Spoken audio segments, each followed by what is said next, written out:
No Jumper, coolest podcast in the world. And today, me, AD, and Flakko are going to be having a conversation with probably the most controversial person that we're ever going to talk to, apparently. Nick Fuentes. How you doing? I'm good. How are you doing? Pretty good. Sneako was supposed to be on this, and he may be joining us at some point. But yeah, we're in here today to have a conversation, at least in part because Sneako has been urging me to, I don't know, accept Nick Fuentes into hip-hop. What are our stated goals for this podcast, Nick? Well, I think we're going to have a good discussion. Well, I know that you had on Tariq Nasheed recently, apparently to debunk me. You know, he talked about me and some of my views, so maybe we could talk about some of those things and recent news with Kanye. But whatever you want to do. Also, is this live or is this pre-recorded? This is not live. We're going to drop it tomorrow. Okay, I was under the impression this was going to be live. Are you live? No. Oh, okay. Well, that's great. Okay. So how would you say that, what's your overall opinion of hip-hop? Let's just throw that out there. Let's get some Nick Fuentes opinions on hip-hop. Well, I'm a fan. I'm a fan of hip hop. I wouldn't say that I'm like a hip hop head, but I listen to rap music, predominantly Kanye West. I know that's going to sound like I'm bandwagoning because of the recent developments, but I've been a huge Kanye fan for probably 5 or 6 years. But I also listen to other things. I listen to like Nas and Tribe Called Quest and things like that. So I like hip hop music. I like rap music. So black art is just fine with you. You don't mind hearing the lived experiences of black people. I feel like most people would assume that that's not something you'd be interested in. No, I actually like a lot of black music, not just hip hop, but I like soul music. I like funk music, R&B. I'd probably say most of the music I listen to actually is black. I listen to a lot of music. I listen to a lot of white stuff too, but yeah, no, I enjoy that. So you don't like to be called a white supremacist? No, I don't identify that way at all. Why not? Well, I'm Christian, so there are arguments about genetics and things. Like I think there's definitely a genetic reality to life about there are white people, and there are black people, and there are Hispanic and Asian people. Like races are real, but as a Christian, I believe that we all have souls as well, and so we're all equal in that sense before God. I think that there are differences between people as individuals and as groups, but we all fundamentally have an equality in the sense that we're all created. So Nick, you know what you're doing, and you know that people watching this at home are going to read between the lines. When you say race is real, they're going to take that as a dog whistle. I believe that's how they would use that phrase. Yeah. To indicate that you're advocating for race realism, aka black people are not as smart as white people and Asian people. Well, that's not really what race realism is. And I know that Destiny and I've seen you entertain this as well. People say that I put on a certain face and I put on a facade and I disguise my real views. But I'm very open about my real views. I've been canceled for my real views. I've been canceled because I don't hide my real views. And when I say race is real, that doesn't mean black people are dumber than white people. It means that there is a reality to race, which is both constructed and biological, in the sense that race is real in the sense that, like, some people say I'm not white because I'm Italian, Mexican, and Irish. But for the sake of example, let's say I'm white, and that means certain things to me in a constructed way. It means I have a certain nationality, and you could say there's a history there and there's a cultural thing. But you could also say there's a genetic component too. Like white people have white skin. That's determined by genetics. And so race realism is simply the idea that race is a biological reality. Now, what you're talking about is these disparities in IQ, which someone who believes in race would say that disparities in IQ, well, IQ is a heritable characteristics. You would say that that's the difference in IQ between the races is a function of a genetic difference. It doesn't mean that blacks are dumber than whites. And by the way, I brought up Destiny a moment ago because he's been popularizing this. He's been trying to say, oh, Nick believes these things, but he's going to put on his good face. Destiny believes in the same facts. He just doesn't believe in the genetic explanation, which is a legitimate explanation. He just doesn't tell you that. Right. So, I mean, would you say that you've been smeared by the mainstream media or whatever as being more racist than you are? Yeah. Yeah. I mean, they lie about my views because, like I said, I'm very open about my views. I'm not ashamed of them. I'm looking for people to tell my views, and I can give it in the most extreme way. But people say things like Nick wants to live in a whites only country and Nick thinks whites are better than other people. And it's like, I don't believe those kinds of things. So, yeah, so I am smeared. What is your overall opinion about African American people? I think they're, what do you mean, my overall opinion? Just off the back, what do you think about black people? I think they're good people. I love people. I love all kinds of people. I love black people. You know, my family goes back in Chicago like 4 generations, and so my family's grown up with black people, lived with and among black people for over 100 years. You know, my grandmother, she grew up in the projects in Chicago.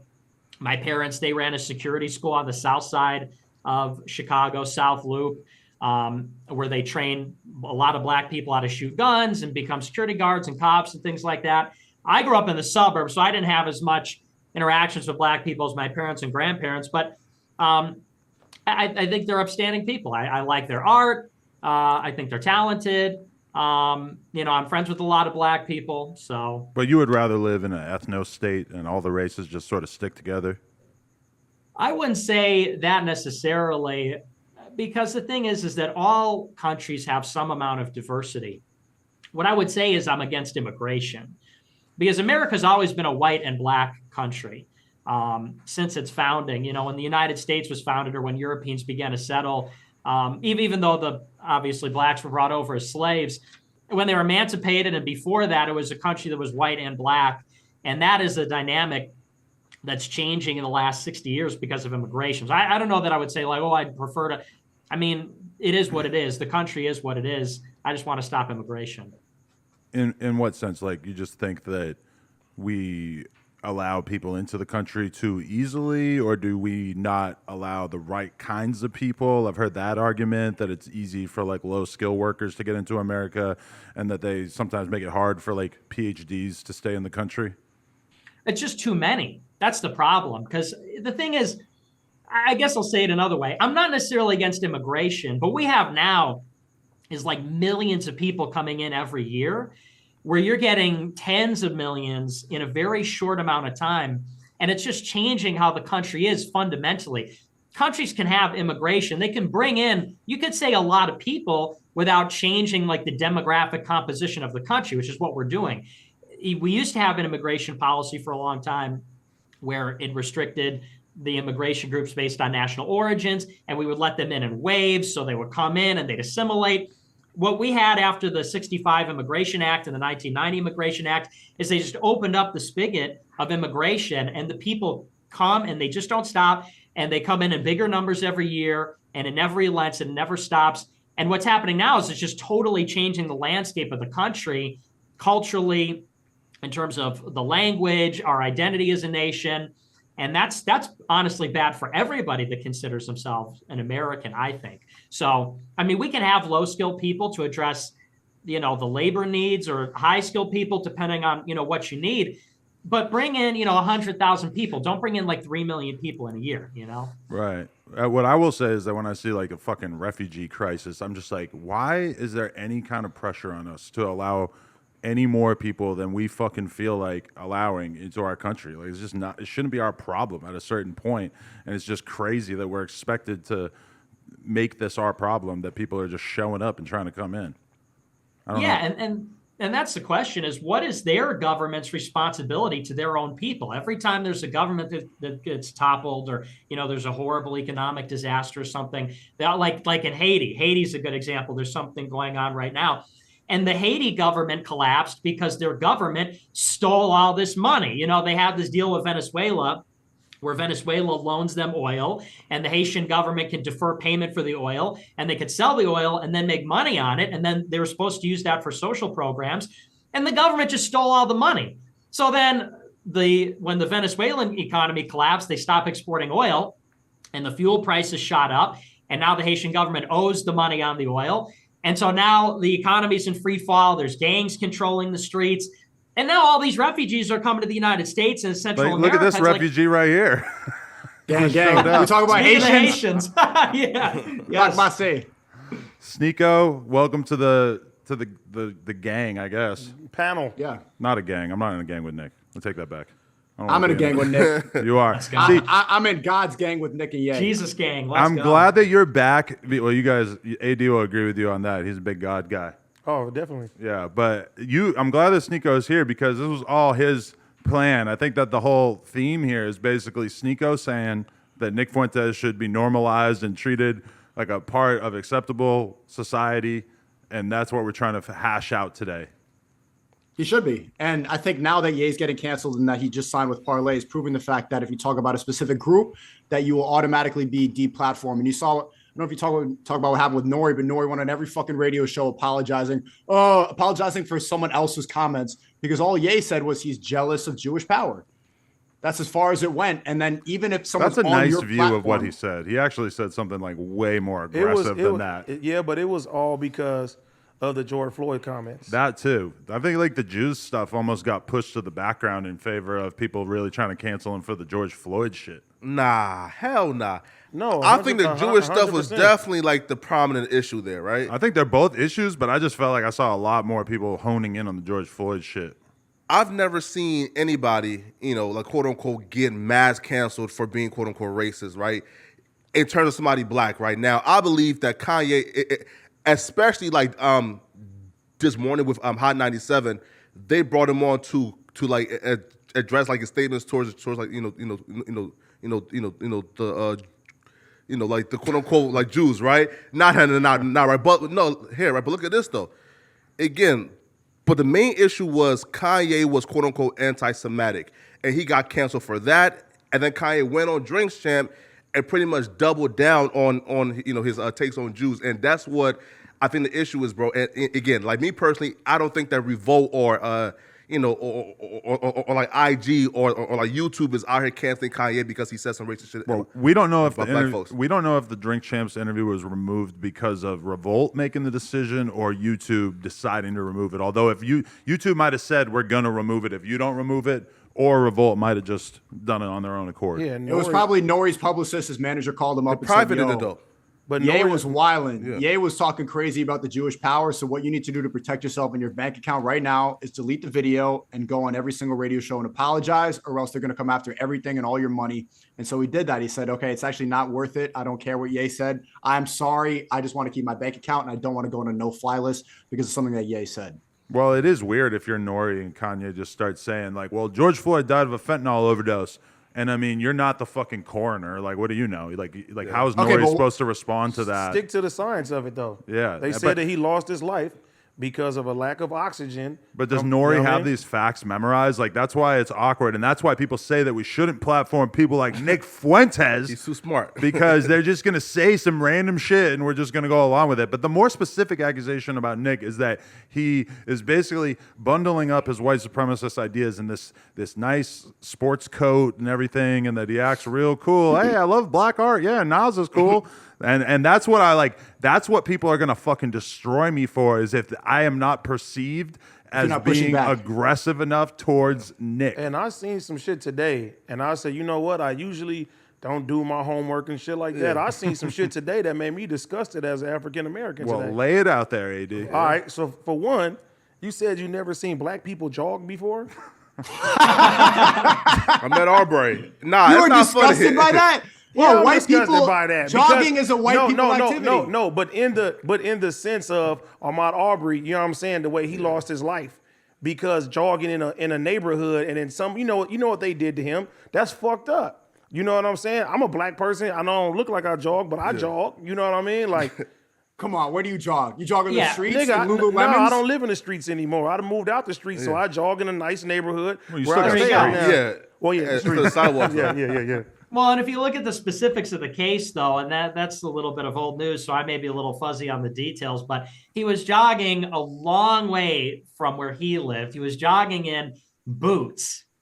you know, you can jog, but usually jog in sneakers, you jog in gym shoes, you don't jog in boots. And there was a series of break-ins reported in the area too. And he was caught on camera on that construction site. And I remember at the time, Matt Walsh from Daily Wire was like, this is just something that guys do. We go in, we climb the fence, we jump in, and we walk around construction sites to say, and it's like, okay, so he's in boots, he's miles from his house, he's jogging, he's on the construction site, there's burglaries in the area. Now, I'll admit, the way they pulled a gun on him, I would probably say that was probably over the line. And, you know, they got charged for that.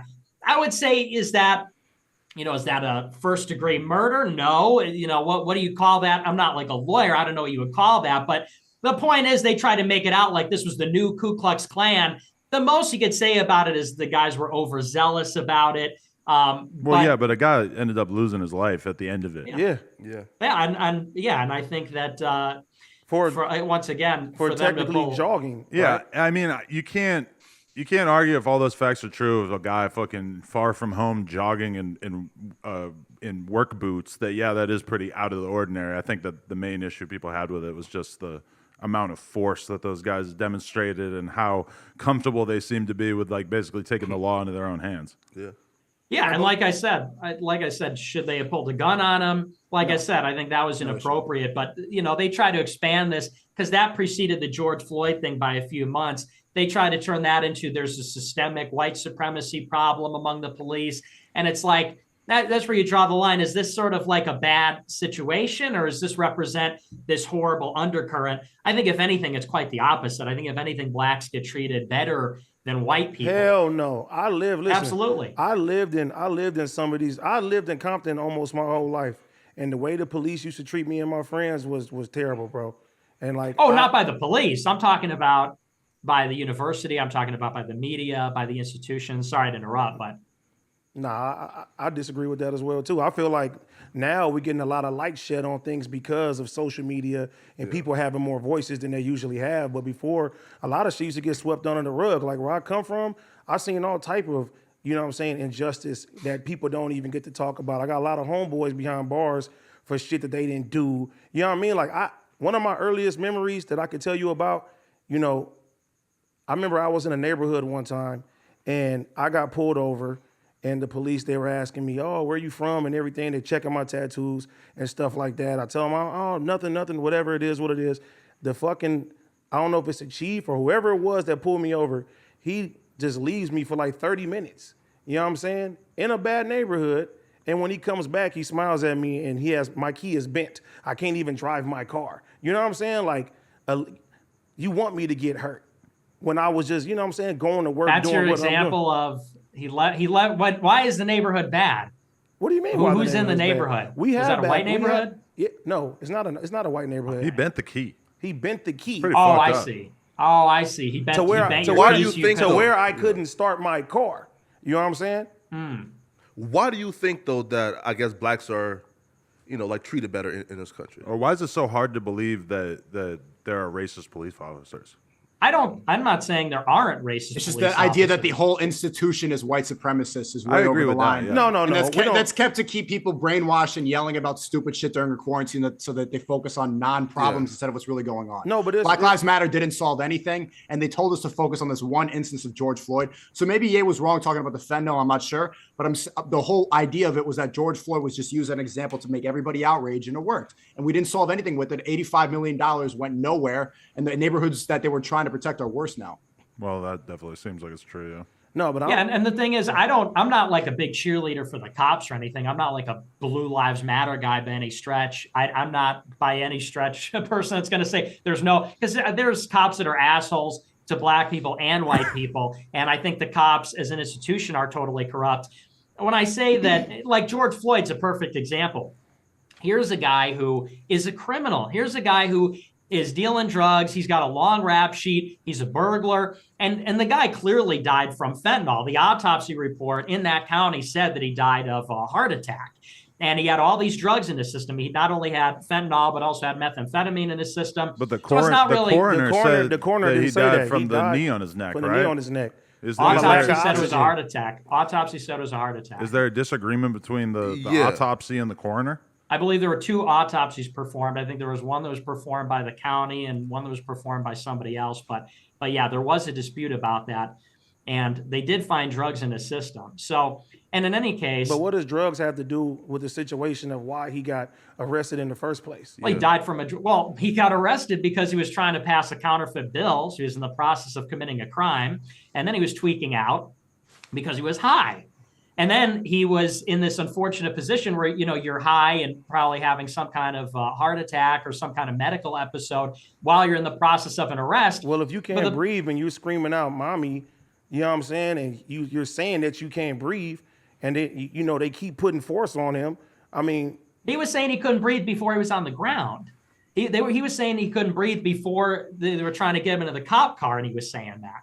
And I understand what you're saying, but the problem is we start in the middle of the story where you got a guy who's like a criminal, you got a guy who's in the process of committing a crime, and he's high, and people want to start the story where he's on the ground and say, oh, well, they shouldn't have done this technique or whatever. And it sort of ignores the fact that, why do you have so much exposure between the police and black people? It's because black people are committing the majority of the violent crime. That's the real problem. If they had a crime rate similar to white people, there'd be a lot fewer incidences overall of police involved or cop involved shootings with black people or negative situations like that. So that's always the issue. When I listen to Nick, I have a hard time trying to dissect it because I consider myself a truthful person. So when I listen to what he's saying, it's like I think Nick leads with statistics and facts a lot of time. And that's the problem, is that we're meant to think like people like him are bad and we're supposed to push back. And if you don't push back, you are going to get in trouble uploading this video. Part of the reason I got a couple strikes. I don't give a fuck about the pushback and everything. No, like but that. I just want to finish the point. Like, you're supposed to, or else like that was part of the reason I was terminated on YouTube, was I was listening to Nick and I was laughing and I wasn't disagreeing. But he could be on Destiny's channel or he could be on other people's channel who disagree with him and they keep you on. And I think that should show. But when I listened to him, and Adam, you called him a white supremacist earlier. Well, I'm not name calling at all. I'm just trying to get him to be upfront about his but you feelings. said that. You said that Nick is a white supremacist. I'm curious to what he said specifically that makes you think that. Well, I did hear leaked audio of you comparing a white woman having sex with a dog to having sex with a black man, and saying that it was basically the same level of degeneracy, and that was like leaked audio. So I felt like that was kind of telling about what you might say behind the scenes. Yeah, and maybe that was a joke. Well, no. I mean, I can explain It didn't sound like a joke. Well, hang on. I can explain the context of that. And the thing is, I'm going to answer that. But first, I want to say the better question is, because I saw your stream yesterday, full disclosure, Adam, on Twitch, where you went to the SPLC, which is an advocacy group. And I will acknowledge that the SPLC has deemed a lot of people and different podcasts that I enjoy like basically hate groups. So I don't put a lot of faith in their opinion off rip. So I did go there to get some information on stream, but I'm not saying that I deem them a respectable organization. Well, and that's fair enough, but I'm saying the point is, and this is the question that should be asked about that, they're advocates. That's an advocacy group, and they're paid to mine. I've been doing streaming for 6 years. I produce thousands and thousands of hours of content. They're paid to mine, the 10 or 15 worst things, 10-second, let me ask you, you don't know the circumstances surrounding that clip, but it was provided there for you in a 10-second bite for you to get a certain impression of me. And that clip is from 5 or 6 years ago. I know you might say, well, it doesn't matter how old it is because of the content is so offensive, but it sort of begs a certain question, which is, why does this exist? Who's paying for this? To what end? Why is the SPLC? Because at the time, I'm an 18-year-old kid. The circumstances about that is I was at a job training and it was like 3 a.m. It's late at night. It was for a political thing. And I was saying that I'm against race mixing. I think that people should marry their own kind. I want a white wife. That's a value that I have. My race matters to me. My identity matters to me. I want my kids to look like me. I want my grandkids to look like me. I think that's a positive value that I think other people should share as well. I don't judge people that are mixed race. I mean, some people say I'm mixed race. My dad's half Mexican. My mom's Italian. Some people would say that's mixed race. Obviously, I don't hate people that are mixed race or people that race mix, but it's just a value for me. And anyway, so I was explaining that. And this girl picks up her phone because I'm saying something that's because you can't be against race mixing, even though everybody was and every race other than whites still is. Even black people say that all the time. I want to have black kids. I want to raise a black family. I'm black and proud. If black people say that, nobody blinks an eye. But when Nick says it, people are automatically assuming that it's something racist. And I think in that context, I think that could be a joke. And I think that if you record any white kid's Call of Duty lobby when they're 18 years old, or you record anybody at 3 a.m. when they're not knowing, I've made jokes like that. I make jokes about every single race. It doesn't mean that you're a racist person, but nowadays you have to be very careful at any moment because you never know when someone's going to record it. Well, wait, but so the point is, I'm saying so that's the part that wasn't recorded, is I'm saying I'm against race mixing. Well, she sees me saying something that you're not supposed to say and says, I'm going to cancel this guy. So she gets her phone out and starts recording and says, hey, Nick, so do you think that having sex with a black guy is the same as having sex with a dog? So I didn't say that. Those were not my words. I was saying I'm against race mixing. She gets the phone out and frames it that way. And I said, no. And Adam, you saw the clip. I said, no, it's not the same. I said, but they both be degenerate. I said, they both be wrong. And then the same way that I would say, yeah, incest is wrong. Is incest the same as bestiality? No. Is rape the same as bestiality? These are all things which I would consider wrong. They're both degenerate. But Sneako just hops on board and is basically like, "Oh yeah, it's fucked up." I heard him explain this whole thing before. But you think race mixing is bad? I don't think race mixing is bad, but I respect his opinion to think that he wants to further the white race and have white kids. See, I'm not going to judge what he wants to do. I would have thought in any other timeline that Nick saying like, "Oh, white people should just be with other white people," I would have thought that would be a super controversial statement, but it's hard for me to really take it that controversially when we've had people like Tariq Nasheed on here who clearly says the same thing about black people. Kevin Samuels basically said the same thing about black people. People say that all the time. That's the problem wasn't that. White people don't say that. White people are not allowed to say that. He just said it. Well, that's why he's canceled. He's on a no-fly list. It's just hard for me to really take issue with him saying that when I feel like there's so many people of other races who basically say the same thing publicly and aren't really like held in any kind of negative light for it. I think that's why Nick was saying that it's easier to be a minority nowadays. I think when he talks about that, he's talking about freedom of speech. I think I'm a protected class, being Asian, black, and white. I'm able to talk about a lot of things and make jokes that Nick is not capable of. But even then, you could still tote the line and get canceled, as we've both been terminated. Right. But I still haven't seen you. I disagree. I've heard Destiny bring up that same instance. I'm curious. So, what do you think Nick has said that's made you think he's a white supremacist? Besides that, what about the black people's hands should be cut off at the airport? Oh, well. I don't mean that. Funny. Like what? How? In what context? Because it was part of a joke. It's part of because I'm talking about how there was this development where I think it was American Airlines or one of the big airlines said that gay men well, it's not just gay men. It says that men can wear the girls' flight attendant uniform and the girls can wear the male flight attendant uniform. And I said, you look at these videos from World Star or whatever on social media of black people fighting on planes. And, and I don't know, I mean, you're going to pretend this doesn't exist, like these videos of black people fighting everywhere at Disney World, at the airport, at restaurants. What's that? Everybody fights everywhere. Not like that. I just seen a white nigga hit somebody, bam, in the back of the head on a plane. Yeah, come on, Nick. It happens everywhere. Yeah, it's not to say that black people are the only people. It's not just black people. Everybody fights everywhere. So you're into, listen. It's not no denial. It's the truth. It is denial. It is denial. To say that that's not like a black phenomenon. So you're saying only black people fight at Disneyland and fight in airports and airlines?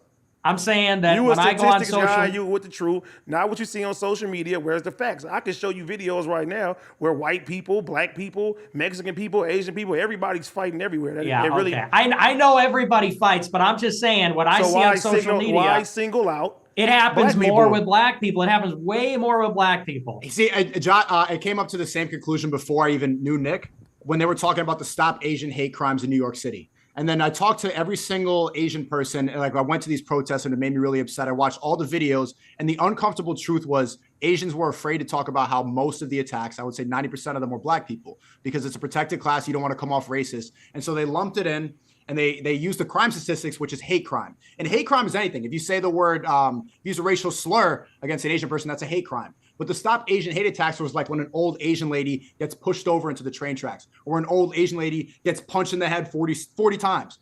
And if you look at what race is doing that, it was black people. And the reason, whatever justification you want to make for it, overall in New York City, there's more bums, there's more homeless people, there's more poor people that are black than other races. And so that's why poor people commit crimes more often.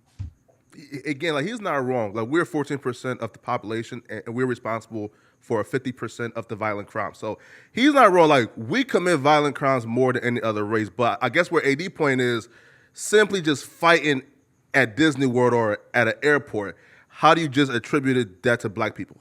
Well, and this is where tone matters. When I say I want to chop people's hands off, what I said was, you think about airplanes and airport security and it's TSA and everything because of what, Al-Qaeda, 9/11. I said, well, and this is explaining the joke kind of defeats the point of it. But I said, well, I'd rather have the Taliban run the airlines and cut off the hands of all the black people fighting on the airplanes and put the flight attendants in burqas than have what we have now, the current TSA regime, where you're going to have black people fighting on the plane and then a male flight attendant in high heels is going to go run and break it up. It wasn't an assertion of fact of like, well, we looked at the data and black people are fighting on airplanes more than anybody, although I presume that's true. I haven't done the research, but I presume that's true.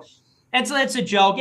And the point is, AD, and I'm a little bit disappointed, if you can't say, like, you know what I'm talking about, if you're going to take umbrage at the fact that I say black people are fighting at the airport in Disneyland and say, well, white people fight too, like, you don't know what I'm talking about, that's just like either dishonest or delusional. I mean, I'm just telling it to you straight up. To say that makes me a racist because I have fucking eyeballs. Oh, I didn't call you Twitter. anything. I'm just saying it's wrong. Well, you said it was white supremacists. See, both of the instances that you guys brought up were kind of jokes. You didn't hear white taken out of supremacists context. come out of my mouth for any No, that was the instance. question. My question was, can you name something that makes Nick a white supremacist? And both of you brought up jokes that, like, out of context, and the way you're saying it sounds bad, but that's what social media does now. You take things out of context to position somebody in a bad way. I believe that 100%. You're right. Right. So, and I think that kind of proves what you just brought up. But like, what belief has Nick said that makes you think that he's a racist or a white supremacist? With the question though, so isn't like again, I may be like severely misinformed. Isn't a white supremacist just like somebody who thinks that white folks are supreme, right? Yeah. To the other races. Well, Nick, like, don't you think that white folks are supreme? No, and I answered that earlier. And the thing is about, so-called white supremacy is it has to be a materialist worldview. You can, in my opinion, well, actually, that's not totally true. But as far as white people go, for the most part, you really have to not believe in the soul and believe in God to be a white supremacist. You can't be a Christian. You can't be, which is what most religious white people are. You can't be a Christian and say that white people are better than other people, because Christianity is a universal religion. It says in the Bible, that neither Gentile nor Jew. Now, people take that to mean like, oh, that means everybody's equal all the time or something. But it means that we're all Christian. We all have a brotherhood in Christ, and we are all equal before God in terms of our soul. For you to say that white people as a race are better than other people, it's like, well, in what sense? Then you'd have to measure it out and attribute supreme value to a particular thing and say, well, if white people are better at something than another group of people, that makes them better as a holistic thing. And that, again, that you have to be non-religious to view it that way. So white supremacy is incompatible with being a Christian. And I'm Catholic. I am Christian. So Yeah. Now, a better question is, what do you think that white folks are better at, than I guess any other race? Better than any other race? Yeah. Well, I would say that every race has their strength. I would say the white people are very good at literature and architecture and philosophy and Basically everything. Well, No, I mean, he lots of didn't things. say anything. He didn't talk niggas about can dance. jump. He didn't talk about culture. He didn't talk about art. He didn't talk about creativity. He talked about pattern recognition. So you think that the soul of a black person is to be like a great artist or dancer or what? Basketball player, football Well, player. no, now you're talking about soul. I think that, black people are great athletes and they're great artists. And that's not to say that black people can't be other things or do other things, but we're talking about the strengths In of the general. different- And I see that I think I just saw the hypocrisy here. See, if we asked AD and your name is Josh? No, that's Flakko. But you I'm can off, call I'm him off. Josh. Well, if we asked Flakko, yeah. if Flakko and AD, if we asked you, like, what do you think black people are better at than white people? You would both say dancing, music, basketball, like, and probably make fun of white people for being awkward. And nobody would get mad. Nobody would get mad at that. Everybody would accept that as a universal truth. That in general, black people are better at music. And then Nick says an honest answer, better at innovation, better at architecture. And then it's like, oh, well, so black people can't do it, right? See, you get offended when Nick is truthful about the white race, but you can be truthful about other races and then nobody blinks an eye. Well, question though, right? So, sorry. No, you go ahead. No. So like when like Nick says that white folks are better at like innovation, like what did that mean? Well, here's a good example. Asians, if you look at IQ, we talked about IQ earlier. Asians actually outperform whites dramatically on IQ tests and on math tests. And if you look at some of these tests, standardized tests before university. So if you were to say strictly by IQ and by certain tests, you would say actually that Asians are smarter. Now, would you call me that? Because I say that, would you call me an Asian supremacist? Would you say that I think that Asians are better than everybody because they have a higher IQ in terms of this metric? When I say whites are more innovative, it's because although Asians have very high IQ and are clearly predisposed to being good at math, I know that's like a stereotype, but it's based on fact. They outperform every other group in math. They're not as innovative. And that has a lot to do with their culture. That has a lot to do with their history. And of course, history and culture are, in fact, bound up with genetics. Behavior is bound up with genetics. You know, we say things like the fruit doesn't fall far from the tree. What does that mean? Children are like their parents. And there's a question about, is that nature? Is that nurture? It has a great deal to do with nature, more so than many people care to admit. And the point is, so Asians, although you could say in one sense they're smarter, you said better than other groups, they're maybe not as innovative. That's why they steal American technology. That's why they struggle to do a lot of things the Americans do. And so the point is, and I get back to the previous point, all human beings, I believe, have inherent dignity, and they have a soul, and they have a brotherhood and universality and equality before God. But that does not change the fact that there are inequalities between peoples and groups on various different things. But would you say that because blacks are better athletes, that they're better, they're the best race? Would you say that because Asians are the best at math, that they're the best race? Or because, whites have the finest literature, that they're the best? Who's to say? Those are all material things. Those are all based on, material conditions. If you have a religious view, then we're not just material, we have souls. And so we should be afforded rights and respect and dignity based on the fact that we're all human beings. And I will say, though, that conversation, it is very weird that that's not a conversation that's really allowed to be had in public. And obviously somebody like Nick, who's been, characterized the way that he has been publicly, him having that conversation, a lot of people are going to reject it or whatever. But like a lot of people have had their careers basically dismantled for just having the nerve to have the conversation about the correlation between race and IQ. Yeah, man.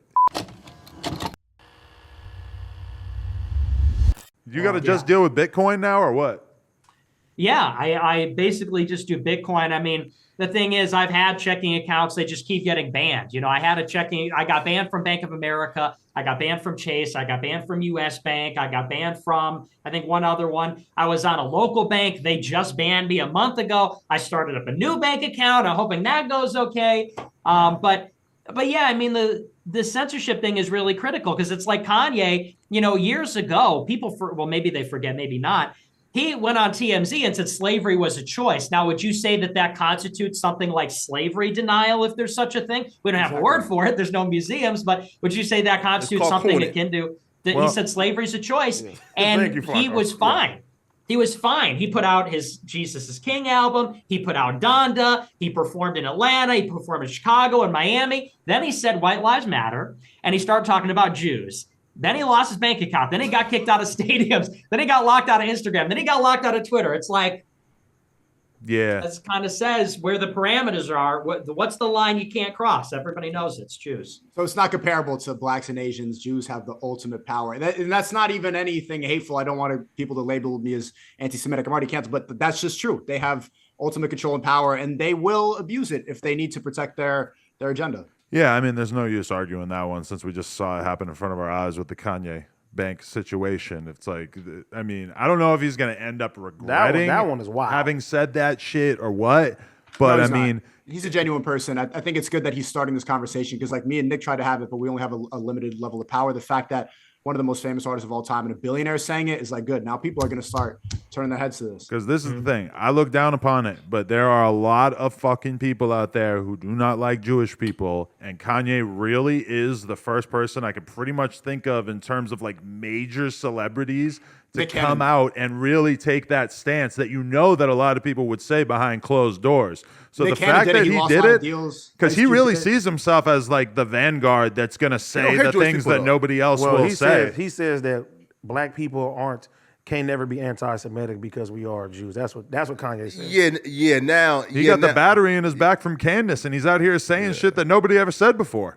Yeah, I definitely think Kanye is wrong. Like when like he tried to like do the Hotep Negro shit of like, yo, but like black folks is the original. Yeah, what the fuck does that mean? Yeah, bro. Like Nick Cannon got canceled for that though, because he brought like some dude on and who was saying that black folks are the original Jews, you know, and all type of Hotep shit. Yeah. Damn. But what does Yeah, it that even comes mean? from Farrakhan. That comes from Minister Farrakhan and the Nation of Islam, because Right. Farrakhan has talked to Ye and he's talked to Nick Cannon and these other guys. And yeah, I don't subscribe to the Black Hotep stuff, but you know, and Ye is coming at it from a position of credibility too. I mean, a lot of people are so quick to have this allergic reaction. Anybody talking about Jews, but it's like if anybody knew, wouldn't it be a guy like Ye? Because he's not only like one of the biggest guys in music, period, but he's also one of the biggest guys in streetwear, period. And he's talked about for years that he's interested in business and he wants to do architecture and he wants to do clothing and he wants to do all these different kinds of things. And it's like, so if anybody would know, he's been to the White House, wouldn't it be him of all people?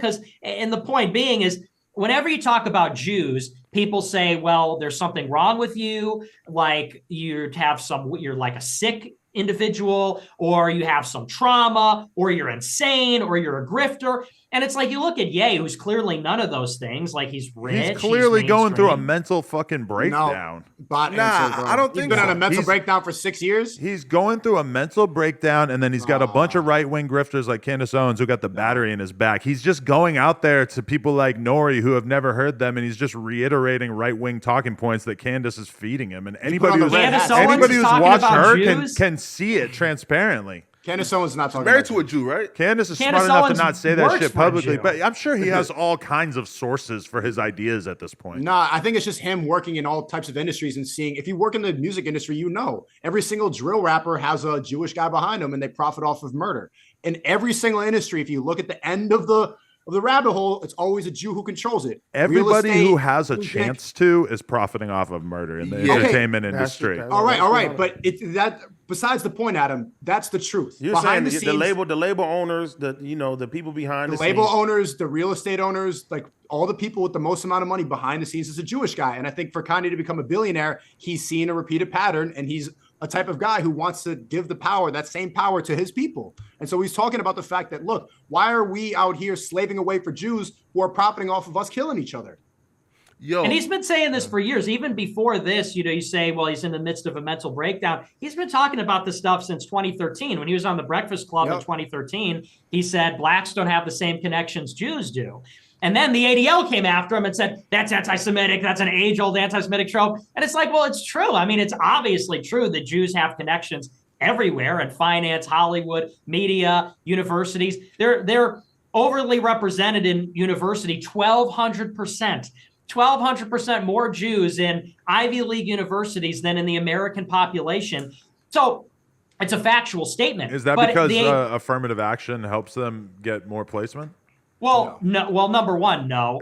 And that's neither here nor there, because it's a factual statement. You could say, well, why is it? But it's true. And he got called anti-Semitic by a Jewish group. You could say, well, they're more overrepresented for one reason or another reason, but they are overrepresented. They do have connections. And Ye said, blacks need connections like Jewish people have connections. Factual statement. And the ADL, which is Jewish, says, you're anti-Semitic. You need to apologize. You're a terrible person. And Farrakhan backed him up. So he's been saying this for years. It's just that, and he said in the interview, he said, he didn't want to split apart his family because obviously to say these things, he said he was living in a glass prison where he's up there, he's elevated, he's got the big house and everything, but he can't say what he needs to say, even though he's influential and rich and everything. he's still in a prison because there's certain lines he can't cross, and he wanted to hold his family together. And then he said he finally had enough. That was in the Tucker interview. So that I would push. And back I think against. it's too easy to overwrite something that by saying that he's just he's a bot for Candace Owens, or he's repeating right-wing talking points, and that he's on a mental breakdown, or he's insane. I just did a podcast, Adam, with Academics 2 days before you, and he said the exact same thing. And I was talking about what Ye was trying to expose before the Drink Champs interview, and he said the same thing. He's he's clearly off his meds, bipolar. Bro, so he's been off his meds in a bipolar mental manic episode for fucking 6 years. He went to the hospital in 2016 after the Pablo show. So if he's been on a 6-year-long manic episode, that's the longest manic episode ever. And Listen, even in that period, he's made billions of dollars. Me and Academics have been paying extremely close attention to Kanye's life for, like, in my case, easily like 20 years, like since he first came on the scene. And my honest perspective is that, yes, the stresses of just being unbelievably rich and having his family taken away from him and all these other things are weighing on him to the extent that he's having something that I would describe as a mental breakdown. I would say that is fair to say. 6 years straight. And I think it's very convenient that a lot of these right-wing type people are just there to sort of like slide their narrative in with him. But I mean, you're right. Like, he's been very susceptible to this stuff for a long time. And I realize that when I talk about him like that I'm kind of infantilizing him, I believe is how you say it. Yeah, and, I think that's probably kind of fair, but I feel like he's in like a weakened mental state and that people are taking advantage of it. Yeah, I just would disagree with that because, the people around him are not pushing anti-Jewish views. I mean, nobody Candace is.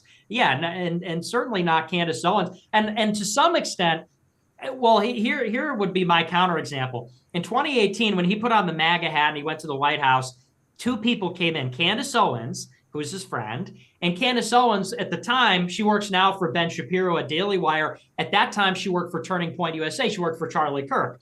And so Candace Owens with Charlie Kirk was meeting with Ye, and they were trying to get him to do Brexit conferences and do Turning Point stuff. And if you remember, it was in the end of the summer, I think in the beginning of the fall 2018, Kanye said, "I'm done with politics. I'm being used, and I don't like it anymore." So even you could say at the height, if you're saying that he's in a mental health crisis, when he released the album Ye, I'm Bipolar, It's Awesome, even then he recognized, oh, like Charlie Kirk and Turning Point are using me.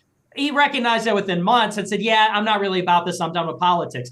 He comes back later, and this time, nobody's putting this Jew. You could say that if he was doing Brexit, yeah, that's a Charlie Kirk program. Candace Owens, I believe, like Sneako said, is married to a Jew. At the minimum, she works for Ben Shapiro, who's a Zio Jew, a turbo Zionist Jew. So it's certainly... It's not him, it's not her, and it's not Scott Adams, who he follows, or Ali Alexander, any of his other political contacts. It's probably Farrakhan, somebody who's been talking to since 2013 at least. And I would say that it's awfully convenient for whenever people talk about Jews, it's convenient to say, oh, well, they're just crazy. Oh, well, people are always rationalizing, looking for an excuse instead of, and this is what I put on my Telegram when it happened. What did he say that was factually wrong? Are Jews not all over the media industry? Like, is that not true? It is true. And is talking about their influence, is that off limits for everybody in every circumstance? Like, are we not permitted to talk about how many Jews are in media and what their influence might look like and what the implications of that are? Why is that a bad thing? Why do you have to be crazy to talk about that? It is interesting how we've been sort of trained to understand that certain things are off limits, and we all reactively knew that Kanye had officially crossed a line that nobody had really crossed, and that would be probably 3, devastating for his career. Yeah, but he said a lot of stuff in the Drink Champs interview that's pretty much like on par with the DEFCON 3 thing, or maybe even crazier. Yeah. But Nick, one thing I was surprised by is because I would have thought of you as being somebody who was like extremely pro-America, but then I read a quote that said that you said that basically Ukraine deserves what they're getting right now from Russia because Ukraine is aligned with America and America is the great Satan. Yeah, absolutely. I mean, so I would distinguish between America, which is like you and me and Sneako and like the people, and like, what about me and Flakko? And you guys too. So I just don't really know you guys as well. What do you mean by that? What do you mean by that? The two black guys? Well, no, I don't know Flakko. AD, I just saw right. you recently. But yeah, you guys too. You guys are America, and people like Kanye and Candace Owens for that matter, and John Miller and everybody. And I would distinguish that from the regime. What I call the regime, what some people call the government, I call it the regime, because America isn't just run. The authority in America doesn't just come from the government. It comes from a true regime in the sense that the government is influenced by the media, and the government influences the media. And the same is true of Silicon Valley, and the same is true of the banks, and the same is true of Wall Street. And really what you have are maybe 5,000 to 10,000 decision makers across many elite institutions that are making decisions inside the government, outside the government, and the government is in bed with private institutions too. They're in bed with the Federal Reserve and the banks and BlackRock and Wall Street and so on. Anyway, and so when I talk about America's a great Satan and Ukraine should be punished and all this, I'm talking about this regime. I think the regime of America is evil. They do regime change in Libya. They do regime change in Iraq. They do regime change in the Balkans. And they did regime change in Ukraine. In 2014, the United States overthrew the democratically elected government of Ukraine, and they installed a pro-Western leader who was going to invite the European Union and NATO into their country, which Putin had said for years was a red line for Russia. And, and they fought this, they really have been fighting for 8 years. Realistically, ever since the Maidan revolution in 2014, there's been this proxy war going on between the separatists in Donbass and the Ukrainian government backed by NATO in Kiev. And so when I say the U.S. is a great Satan, I mean our military, our State Department, the government, our companies, our NGOs and multinational corporations. They're spreading sin, they're spreading decadence, they're spreading liberalism, they're spreading evil and death and destruction all around the world. And so insofar as Russia is opposed to the hegemony of the American regime, and I am opposed to the American regime, then that sort of makes us allies. Interesting. So you're hoping that Ukraine gets wiped off the face of the planet, or are you looking forward to nuclear war, or what are you hoping for in this whole thing?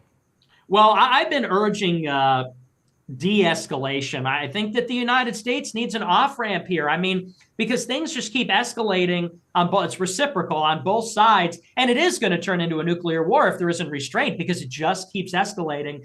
And so I think the United States needs to accept that Russia is going to win this war. They can't, it's literally is not allowable for Putin to lose this war. So we need to recognize that. We need to recognize that Ukraine's not going to win. They're not going to take back Crimea. They're not going to take back Luhansk and Donetsk. So I think they should just withdraw, give it up. Like Elon Musk said, let's hold a UN monitored referendum in the breakaway districts. Let's say Crimea and Donbass are part of Russia. Let's say Ukraine will never join NATO. I think that's a fair resolution, which is what was sought for 20 years. Right. Yeah, I mean, it does seem pretty crazy seeing everybody say that the risk of nuclear war is so much higher right now. But, I mean, there's still a long way to go before we actually see Putin feel like he has to make that move, right? Yeah. Yeah, it's the good thing is after Putin annexed those territories, the United States didn't really retaliate. So I thought that was sort of a good sign. But, they blew up those pipelines. They blew up the bridge connecting Russia and Crimea. So there's just there's just no restraint here. There needs to be some restraint. Nick, there's one thing that I know these guys definitely want to hear you talk about. Why are you celibate? Well, the easy answer is I am Catholic, so I think it's a sin. To have premarital sex. Yes. So you are a virgin at this time? Yes. Wow. So, yeah. So I think that the only morally licit sex is within marriage, which is how it was for thousands of years.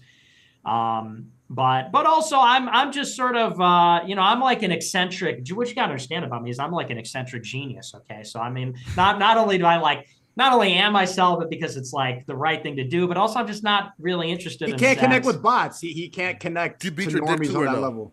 What's that? No, he's anti-porn.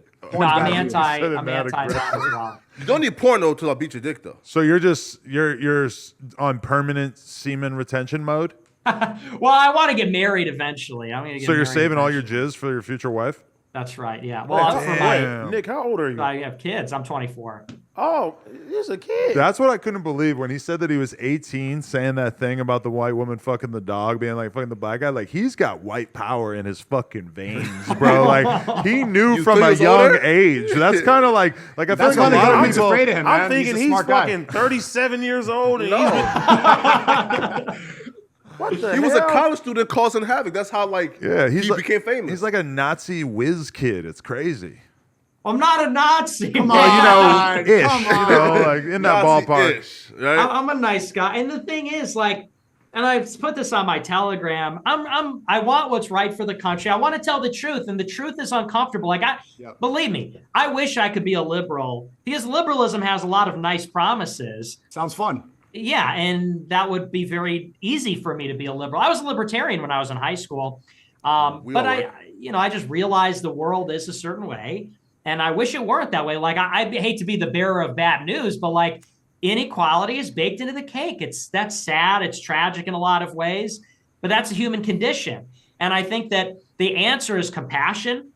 The answer is compassion and understanding and respect and love for people. But we have to tell the truth because the world is going crazy right now. The world's going to shit. Things are obviously declining. And the only way that we're going to turn it around is if we have some common sense and just call it what it is. And sometimes that makes people uncomfortable and it sounds a certain way. And I know I'm belligerent. I can be belligerent, can be offensive sometimes. And We need to follow provocative. God overall. Everything Yeah. is better aligned if we follow God. Nick, I just left Adam22 studio, and that dude has a lot of Satan shit up in there, man. You got to go ahead and Yeah, on he's, the I desk. have one little He's like definitely Satan down, head statue that somebody He has gave me. one Satan head statue on his desk. He's got a Satan little doll behind it. He's Somebody got a sent Satan that to me tattoo. randomly. I didn't go out of my way I'm to not- get either of these I'm not things. He's got with a that. Satan tattoo on his hand. He's got an upside down cross tatted on his face. I got And- I got trust God on my knuckles, man. I ain't with There that. you You got an iPod Thanks. tattoo. I do too. Yo, I need tattoos. Yo, Nick, Ken. You gonna look like Rick Ross. I know, right? No, Nick, can we talk about the white devil, aka white liberals? So pretty much like the same people 60 years ago and who was telling us that, yo, it's their cafe and like they can kick you out, because you're black and that's perfectly fine. Those are the same motherfuckers telling us now, yo, it's their platform. They can kick you off if they don't like your opinion, man. Now, what's your opinion on white liberals? I believe that they're our number one enemy. You're like repeating his talking points back at him. Who, Nick? And No, it just hell sounds no. like, yeah, you are. It sounds less racist. No one's going to call you a Nazi for saying the same shit that Nick said. I've never heard Nick say that.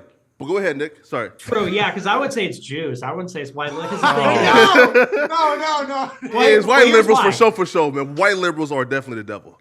Here's why, though, because if you look at white liberals, and at least the radical, and when we're talking about white, I mean white, ACLU and other left-wing groups, they used to defend free speech. If you look at like ACLU, American Civil Liberties Union, they're a left group, but they defended the skinheads in Skokie, Illinois, when the neo-Nazis or the Ku Klux Klan wanted to do a parade. Yeah, they in switched their Illinois. whole shit up and nobody fucking talks about it. Yeah. Not that I support that, obviously, but it's like Right, they were left and they defended free speech, and now they're not like that anymore. The urge for censorship is really coming from the Jewish left, and it's not to say that there aren't white. There obviously are white liberals that are hopped up on that too, and I'd agree with you. Yeah, I mean they're imperialists, they're tyrants. They're trying to impose their way of life, but I think a lot of it does So stem we're supposed from. to just accept that the Jews are tyrants who want to change our way of life? They are. I mean, they are. What do they want to change our way of life to? Liberal, They wanna have all the money. international. Nah, hold multicultural. up. Say it again, Sneako. Sorry. Huh? Say that again, please. Sorry. I said they want to further a globalist agenda. They want to continue their power, and they want to keep most of the wealth for themselves. Globalism benefits the Jews. Shit, Yes. hey, man. I mean, I don't Again. know. I need a fact check because I'm not Yeah. prepared to debate that particular part of this argument, but whatever. I hope I don't. What are they going to take now? No, for sure. I just feel like I should be able to offer some kind of rebuttal to that, but I don't really know. I'm not learned enough on the topic. Well, I mean, I could argue the other side or whatever. The thing is like there is no voice for this side. That's to me what's peculiar. Because the thing is, I wasn't much different from any of you guys because I've been interested in politics for like 12 years. I mean, I was like a real young I was like, kid. he was 12. Yeah, literally, when I was 12, that's when I read Milton Friedman, Free to Choose, and I became real libertarian and everything. And I grew up in a normal working class household. Like I said, neither of my parents went to college. I'm like an American ethnic. I have no WASP DNA. I'm Catholic. I was in a white suburb, and I believed what was kind of fashionable at the time, which was, sort of like this right libertarianism stuff. And I went to college, and I was a Zionist. I was like defending Israel. What? And oh yeah, big time. You? And, yeah, Wow. I was even going to work for Ben Shapiro at one point at Daily Wire. And what happened was, the big thing to me, I was actually defending Obama, believe it or not, in 2016. And I told the story on a stream recently. I don't believe it. Really? I hated Obama. I hated Obama. But We all do. yeah, Did we? in December 2016, Not I. he didn't veto a Security Council resolution condemning Israel because Israel's doing these civilian settlements in the West Bank, and the international community condemns it. Technically, the United States, it's against our policy too since 1967, and so Obama didn't veto this resolution condemning them. And all the conservatives, and I was a Zionist conservative too, they were all like, oh, you're an anti-Semite because you didn't. And I said, well, wait a second. I'm like, Israel's going against our own foreign policy. Obama just abstained from voting. Why is that our obligation to serve them? And they said, well, you're anti-Semitic for asking that. And I said, what? I'm like, doesn't even make any sense. I'm like, that's no different than we talk about certain things and they call us racist, sexist, Islamophobic. How is this any different? And they said, well, you just can't ask that. And I said, well, why is there so much foreign aid to Israel? Why are there so many Jewish people in media? And they said, well, you can't ask that. If you ask that, we're going to stop talking to you. And then they did.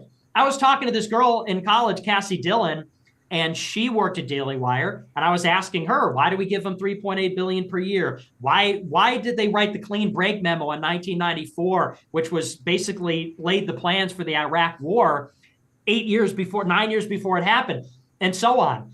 And she was a good friend of mine. She got me my show. I started my show because of her.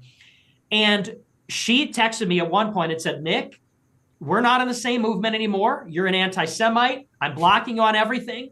And then for months, she would watch my show every night and call my boss and say, Nick just said this, Nick just said that. You need to fire him. You need to take him off the air. She was sending things from my show to Media Matters. Media Matters is like one of the big left-wing, like handler, minder groups, like SPLC or ADL. She was a conservative. She worked at Daily Wire, and she was collaborating with Media Matters to smear me when I was 18, when I was a kid. And I was like, okay, so obviously it's legit. I mean, that doesn't prove it's legit, but it's a pretty good heuristic that it's like, if you're asking a question and instead of getting a persuasive rebuttal, they just cancel you. That's, again, it doesn't prove it's true, but it's a pretty good heuristic that it probably has some legitimacy to it. So that's how people say I'm like this twisted freak, or like, oh, there's something wrong with you. You're a grifter. It's like, I believed a lot of fashionable things, and then based on experience and based on reading, I realized I was wrong, and then I go out and say it, and then I get shunned,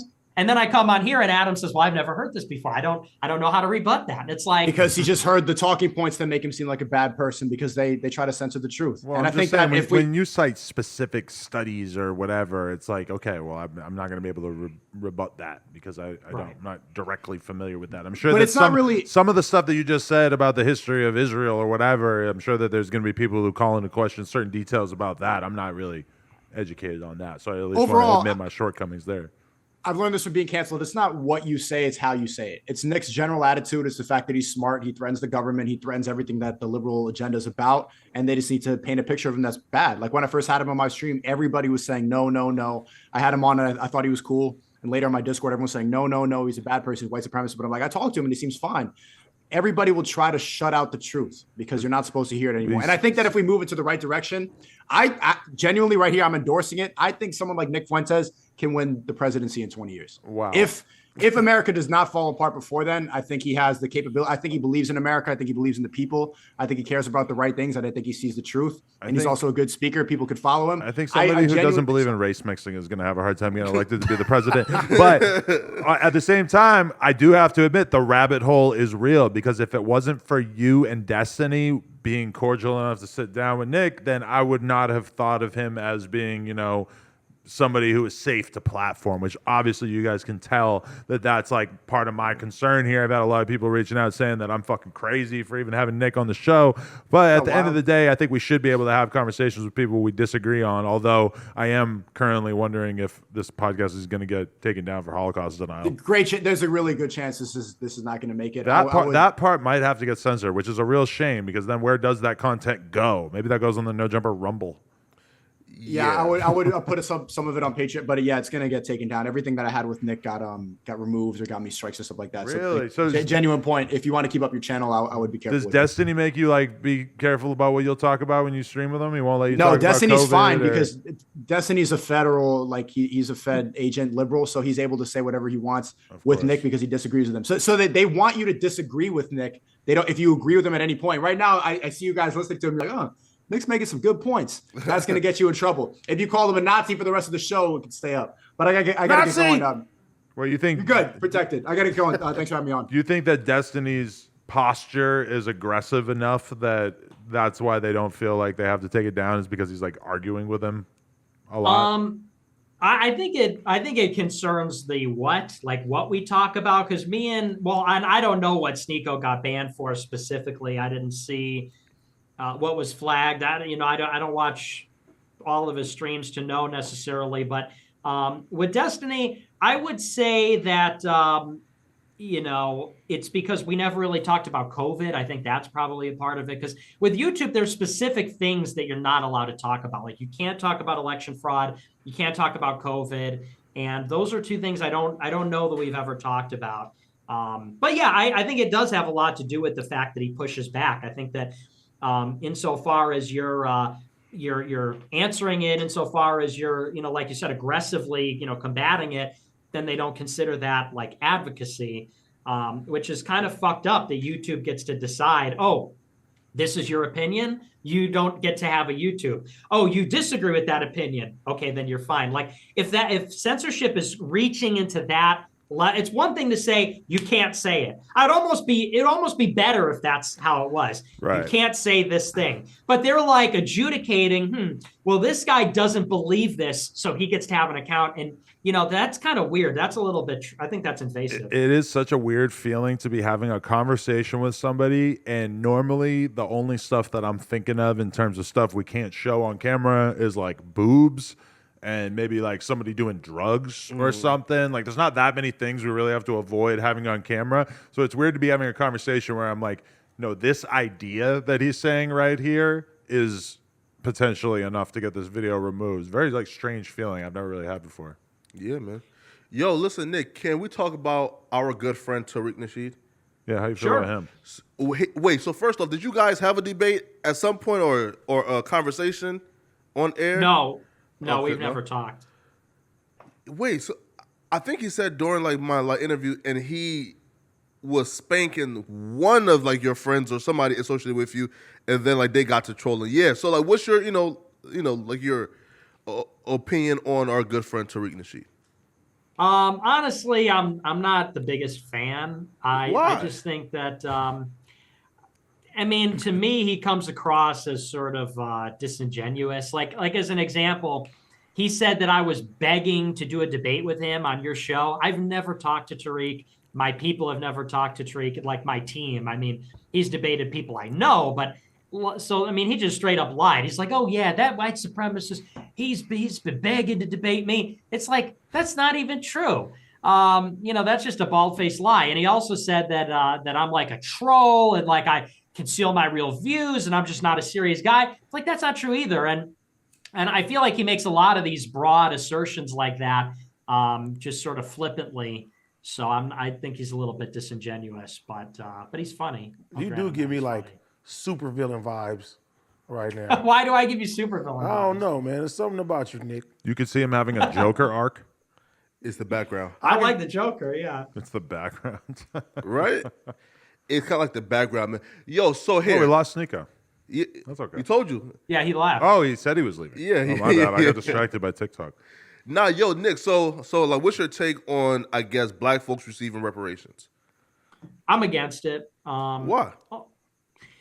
Because I think that, I'll grant that the Institute, first of all, I'll say, in case you guys don't like, if this needs to be said, I'm against slavery. Okay. I'm against the chattel slavery of black people. Obviously, it goes without saying, but just in case, because you guys are, at least Adam's saying I'm a Nazi or white supremacist. I'm against that. Well, AD probably feels reassured to know that.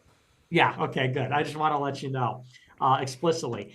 I think that there's a lot of historic injustices and wrongdoings, and you could say that slavery was bigger, like more particular, but it's just like, who's going to pay for it? Are you going to track down the slave owners' descendants and take the money from them and give it to the descendants of the slaves? And how do you calculate that? It's horrible. It's a horrible wrongdoing, which is obviously set blacks back. It's a big disadvantage that they were enslaved, of course. But where does that start and where does that end? I mean, do you go to Africa and do you hold the people that sold them into slavery accountable? Yeah, I just feel like that's it's just impractical. Here, so like, is your argument it's impractical? I don't understand how it's gonna work, or are you against it if they could figure it out? I'm also against it in principle because the people that they would be robbing, the people they'd be stealing from to pay for that, at some point it involves the government is going to take money from some people and give it to other people. And that's like the sins of the father type stuff. It's like, we're going to take your money because of what your ancestors did, and we're going to give it to somebody else because of what their ancestors suffered. So in principle, I'm opposed to it for that as well. Yeah, I'm not an FBA, so I'm not getting any, coins. Like, do you want to respond back or no? Wait, so you think AD would be a recipient and you wouldn't be? Yeah, right. I definitely would be a recipient. Yeah, I wouldn't, since I'm not. I mean, our people was brought to this country, you know what I'm saying, like forcefully at the end of the day. So, I mean, I do feel, like you said, there's a lot of injustice in the world. There's a lot of situations that we could bring up. But, yeah, like, we've been pushed back. Like you said, we're still, like, trying to recover. We're still getting our, we still ain't got our just due when it comes down to that. And I do feel like my people should get our reparations. And that's probably the thing that people really want to know about how Nick really thinks is when you say, "Oh, black people are always fighting on airplanes or whatever." Do you think that black people are fighting on airplanes because of systematic racism that set them back in terms of poverty and everything, or do you think that that's the truth because there's something in the soul of a black person that just makes them violent, which I think a lot of people would find that to be the offensive explanation. And most people would assume you to have that opinion, right? Well, I wouldn't say it's your soul, but when we're talking about behavior, the question is, you've got these behaviors, criminality, and if you want to say pugilism, fighting is a behavior. And so the question would be, if black people are behaving in a different way than white people generally, why is that? What would you attribute that to? And the explanation for all of it, all the disparities between blacks and white people, liberals say is injustice. It's racism, it's bigotry, because they assume that white people and black people in a vacuum are going to behave exactly the same, perform exactly the same, have the same capacity and faculties and so on. And so if they wind up in a different place, well, something had to happen in the middle, which was discrimination, racism. They were brought up the wrong way, educated the wrong way. And I would say that it's wrong to assume that behavior is not genetic. Behavior, as we know, is genetic. Sociopathy, antisocial behavior, there is a strong heritability for those kinds of things. And so there's a lot of different hypotheses about, what gene is it necessarily or whatever, but we do know that antisocial behavior is genetic. Can it also be environmental? Certainly. But we also know that people have a temperament. Some people, it's just not in their temperament to fight. Would you say that's because they were taught that? We all know, because if you know children, some children like to fight, some children don't. Is it because they were taught that? Sometimes it's brothers and sisters. by the same parents in the same school have a different nature. And we could say nature is said another way, they have a different genetic makeup. And so I would say that, yeah, I think that why do blacks commit 60%? It's 2021. It was actually 60%, not 50. Why do they commit 60% of the violent crime? I think because there is a genetic basis for their behavior. Africans lived in Africa for thousands and thousands of years without a lot of mixing with people on other continents. The idea that we would all behave and think and be exactly the same as groups, to me, is somewhat ridiculous. So, yeah, I think that, there's a cultural aspect, sure. But I also think there's a genetic aspect, too. Nick, it's not their soul, it's genetics. Nick, I can grow up where you grew up, and I'll probably be just like you. You know what I mean? I'll be a whole totally different person. And, a lot of these, a lot of black people, and you said that commit all the crimes, that do all the stuff like that, like, there's liquor stores on every corner where we come from. You know what I mean? There's guns being, conspiracy, they're being smuggled in. They ain't even really no conspiracy and stuff. It's easier for me to get a gun illegally than it is to be legally at the end of the day. And there's a lot of it's a lot. The school systems are more fucked up. Like everything is fucked up when it comes down to that. And I think like now, you said something earlier that, black people, our issues get put to the top of the list now versus white people, correct? Yeah. He Yes. said, yeah. Oh, okay.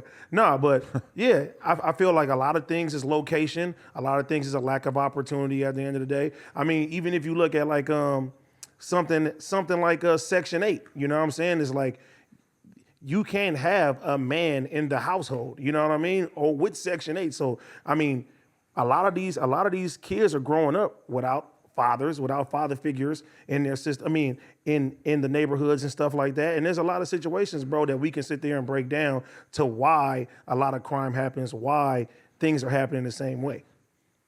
Yeah, and like I said, I think you can explain it. There are cultural and environmental explanations for it, but notice that liberals say it's just that.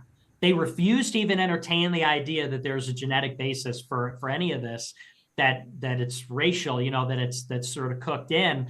I'm not saying that it's all the way genetic. I'm saying that, because you're right. I mean, those things everything you just said is true about Section 8, about the incentive structure by these government programs, about food deserts and things. That's all true. But at the same time, you also look at behavior, and behavior is genetic. And IQ is another thing where destiny, and I use him as an example because he's a liberal and he's sort of on the other side. He didn't say this on your show because, Adam, you asked him, you said, what do you make of the race and IQ thing? Do you think that there's a disparity in IQ? Mm-hmm. And he skipped over that and said, well, here's why there is. He never said there is, but he believes it all the same. He believes there's a disparity in IQ.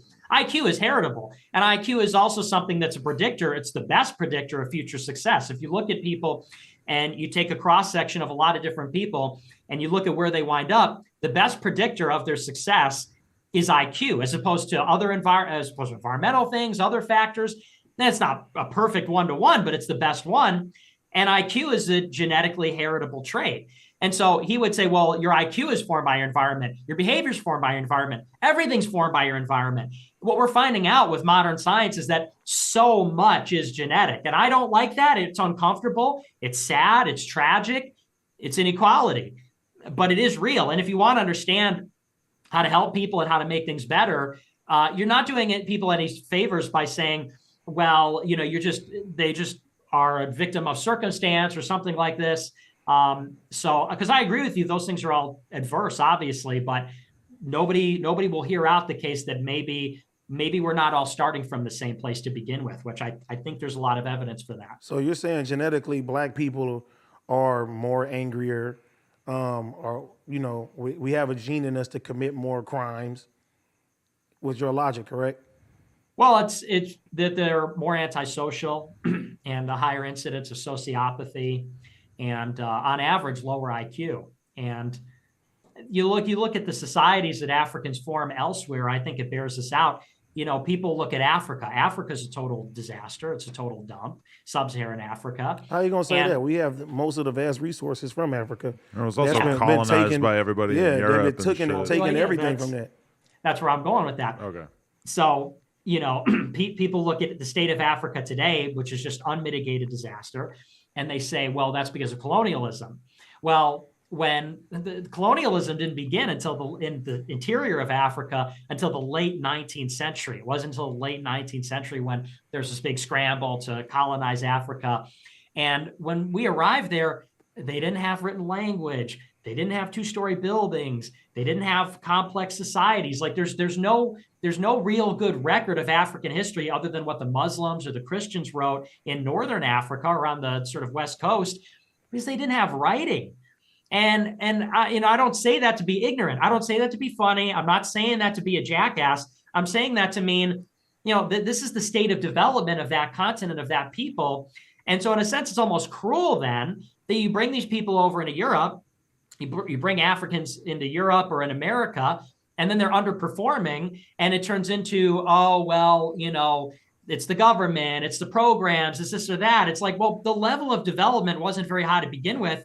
And I say that with compassion. I don't say that to be condescending. I say that with compassion. It's unfortunate, but that's the way it was. And, you can't blame the government for the fact they didn't develop written language in thousands of years, Well, I wish I had a better counter argument to that. I'm sure there is one, but I'm not really. He's not wrong though. I'm not really sure how to debate that.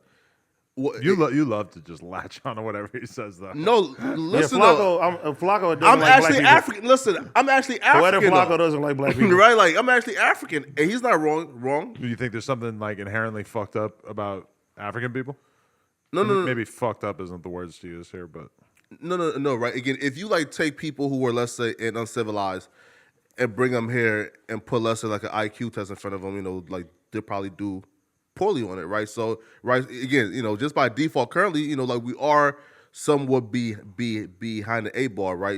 Again, like acknowledging those truths, like don't mean it's like it's currently hatred, right?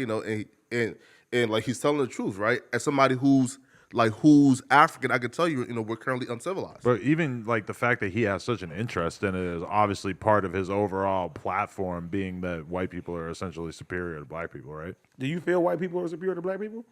Still no. Still no. I don't believe that, because I try to I get think them that time. well, and I use this as an example, like Kanye is my hero, and he was my hero before he put on the MAGA hat, before he started talking about the media and everything. What's your favorite album? The God stuff got My favorite you album's first? Life of Pablo. All right, well, favorite song off Life of Pablo. 30 Hours, or Father Stretch My Hands. Let me get a verse right now. That is Nick. a good album. Let me get a verse. I give you all the verses. I can name 200 Kanye songs. I know all his albums. I know all the words to it. I have Yeezy in my closet. I have a lot of it because it's expensive, but Wow. but I'm a fan, and I consider him one of the greatest geniuses alive right now. If he told me to go work for him, I would say yes, sir, Mr. West. Like I would go. Definitely seems possible. I wouldn't be at all surprised. Absolutely, yeah. At this point, He's 24 though, right? Like I feel Yeah, like he's a kid. right, but like folks kind of forget like he grew up on Kanye, Right. Yeah, Fair. I did. Yeah, I grew up on him, and the thing is, it's got nothing to do with interpersonal relationships. I get along with black people, with people of other races. I have a lot of friends like that. Because what people always say is if you talk this way, that means that you hate other people, and you hate other people because they're different. They look different. They are different. And I hope, maybe you guys don't believe me, but I hope it's coming across that that's not the basis of my worldview. It never has been. Like I said, I lived my entire life not really believing any of this or understanding any of this. And then I just read books, and I looked at some things, and I did some thinking on it, and I realized that this is why the world is the way it is. It's because genetics are very real. That's part of it. And that racial identity is salient, meaning it's important to people. It doesn't change the fact. It doesn't mean I treat people differently. It doesn't mean I look down on people or anything like that. I have love for people, but it's just we want to make sense of the world and inequality. Globalization is forcing lots of different kinds of people to live together, and we're having to come face to face with human inequality of all kinds. You go on TikTok and this is one example. You'll scroll through TikTok and one guy will be famous on TikTok, a guy or a girl, because they're just beautiful. You have like a hot girl or you have a Chad guy, and then you'll scroll up and you'll see someone famous on TikTok because they're like deformed, because they're literally like they've got some issue, or you'll see someone with roaches on their walls. And it's like communications, technology, all these things is forcing us to come face to face with severe, objective, immovable human inequality. And it's very uncomfortable and disturbing for people because we like to believe that we like to ignore that. We have this sort of self-help culture where it's like, you can be whatever you want. You can overcome anything. And we're being confronted with the fact that that's not true. Some things are just predisposed because of genetics. Some people have a longer lifespan or shorter. Some people be tall or short physically. Young or die old due to genetic disease factors. Some people be successful or unsuccessful because of their IQ. And this is true between individuals and groups. And it's unfortunate, but it's the way it is. And, ignoring it is not helping anybody. It may make people feel better for a moment, but it's obviously not working. Again, man, like that. Again, that's definitely true. Now, listen, right? Can we like move on to some more lighthearted stuff? Sure. Yo, is Nick Fuentes dating somebody right now? No, I'm not. Yo, who's your celebrity like dream chick? Megan Thee Stallion. Come Who? on. Megan. Megan Thee Stallion. No, not really. I will say though, I say this on my show usually to disarm people. Like, I'm not just I want to marry a white girl, but I'm not just into white girls. That's sort of like my sacrifice. My dream girl's actually Asian. She's a conservative. She's in the conservative movement. I don't want to name her because then she's going to get in trouble, but that's my dream girl, but it can never be because she's not white. Wow. And I told her that. I told her that. What's that? That's real commitment right there. A true love story. That's right. Yeah, Romeo and Juliet. But so, who do you like Lauren Southern or Tommy Loren? Which one's hotter? I think Lauren Southern's hotter. Okay. Since the plastic surgery, which she got, which is real. Well, I mean that helps, Yeah. Is Tommy falling off? Oh yeah, I haven't even heard of her, man. Right? Yeah. Yeah, I don't know what happened. Well, she got fired because she said she was pro-abortion. Mm-hmm. She was working for Glenn Beck. She got fired because he can't really do that. Right. So. And you want abortion and condoms to be ruled illegal by the Supreme Court, right?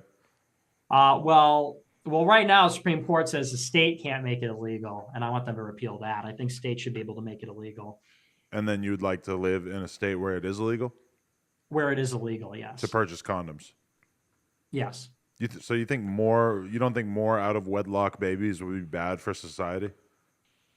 Well, I think that, that's one way to see it. The other way to see it is that the existence of condoms creates moral hazard.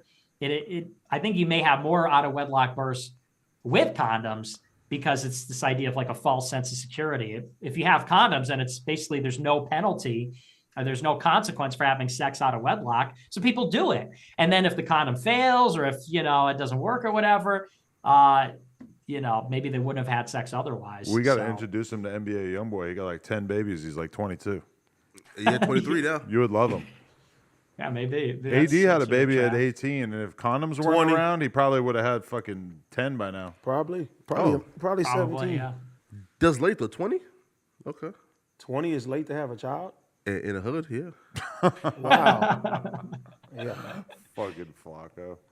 All right. Anything else? No, man. Listen, Nick, I thank you for coming, Yeah, it was good to have a conversation. Finally, actually break bread, A lot of people didn't want us to have this conversation, but we're about building bridges here. And so it was interesting to get to hear your platform, and I look forward to hearing how people shit on my responses. Yeah, thanks. And I'm still working on getting Tariq. I asked him, and he said, fuck no. Hell no. Oh, really? Okay. And he says they're giving him a platform for him to troll. Again, and he says that he will destroy you easily, but even giving him that, like, sit down is what he wants because he's going to, he says Nick is going to embarrass himself, but that's what Nick wants, to troll and, embarrass himself. It sounds like a cope, but You don't feel that's like you were all right. trolling at any point in this? I mean, I felt like we got a pretty straight up portrait of who you are. Yeah, I wasn't trolling. I mean, the people say I'm a troll. I make jokes, you know, and I think people can tell when I make jokes and but people can also discern my real views. So I wasn't troll. I mean, I didn't say anything disingenuous in this interview, if that's what you mean. Right. Yeah. So, Well, yeah, I appreciate you having me on. It was great talking to all you guys and meeting everybody, and maybe we could get a debate together. for Yeah, sure. Yeah. Yo, listen, if Tariq won't do it, would you do it with RZA Islam? Oh, Lord. I would Yeah. love to see that. Yeah? Anybody, I do it with anybody. Oh, I would love to see them talk. RZA would definitely do it. I feel like you guys agree on Add 19 keys in there as well. 99% of shit. I feel like you guys would agree on. Well, you're saying Reza Aslan? Yeah. Oh, yeah, I know that guy. I don't know him personally, but I know of him. Yeah, Right. totally. I mean, you definitely agree on COVID. You definitely agree on social media. And Or Jewish people. yeah. Yeah, oh yeah, yeah. That's It actually would be unbelievable how much. It's hard to like. I saw that too when they never released the full thing, but at one point Nick Cannon went and did an interview with Richard Spencer, and they never released it, but they put out like a little clip of it, and they seem like they're getting along pretty well. And I was thinking like, yeah, I could totally imagine them agreeing on a lot of shit. Listen, like we're natural conservatives though, right? Like as black folks, we are heavy on the Bible, heavy on traditionalism, right? You know, we're just heavy on, you know, like we're just conservative by nature, you know. So, but we've been brainwashed into thinking that, you know, there's conservatives who hate black folks, they're racist, et cetera, right? So we've been driven into the arms of, you know, the white devil. Well, people who hate black people are pretty much 100% Republicans, right? Hell no. Well, it's Bro, like a pretty safe home for people who have negative feelings for black people. I feel If you're on the left, you're very, very much discouraged from saying anything negative about black people.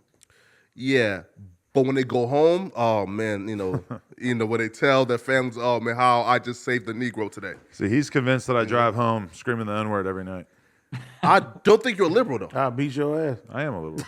No, you're not. You I took a political quiz the other day, and it said establishment liberal. really? Wow, like that's shocking. I was kind of surprised, too, but here we I'm are. not surprised by that. Actually, that's about It's right. those Clinton ties, man. Yeah, man. Yep, real. Yeah. Oh, he knows. Okay. All right, Nick. Thank you for your time. Appreciate you. All right, thanks. See you guys. Take care, man. Thanks.